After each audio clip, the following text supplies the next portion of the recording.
Seat വിഭജനമൊക്കെ പെട്ടെന്ന് തീരും. അല്ല, അവരുമായി ഞങ്ങൾ സംസാരിക്കുന്നുണ്ട്. 14-ാം തീയതി അന്തിമ തീരുമാനം ഉണ്ടാവും. അല്ല, അത്തരം കാര്യങ്ങളൊക്കെ ഞങ്ങൾ ചർച്ച ചെയ്തിട്ടുണ്ട്. 14-ാം തീയതി ഒരു തീരുമാനം ഉണ്ടാവും. സ്ഥാനാർത്ഥി നിർണയവുമായി ബന്ധപ്പെട്ട് ഉപസമിതി ഉണ്ടല്ലോ, പ്രാഥമിക ചർച്ചകളൊക്കെ ആരംഭിച്ചു.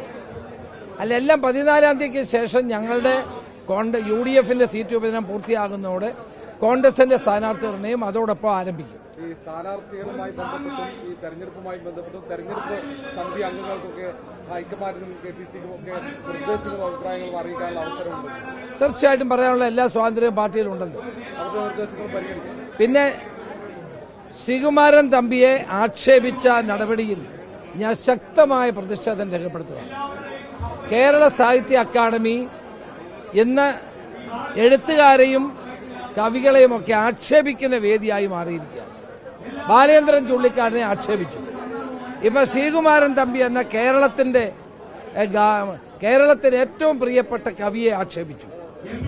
എന്തധികാരമാണ് അവർക്കുള്ളത്? സച്ചിദാനന്ദനേക്കാൾ ഒരു മഹത്തായ കവി തന്നെയാണ് ശ്രീകുമാരൻ തമ്പി. അദ്ദേഹത്തെ ആക്ഷേപിക്കുന്ന നടപടിയിൽ ഞാൻ ശക്തമായ പ്രതിഷേധം രേഖപ്പെടുത്തുകയാണ്.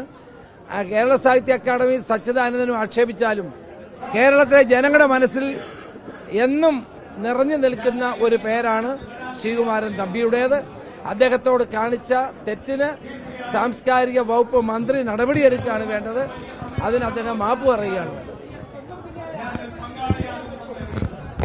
തീർച്ചയായിട്ടും ആലപ്പുഴ സീറ്റ് ഇത്തവണ കിട്ടും.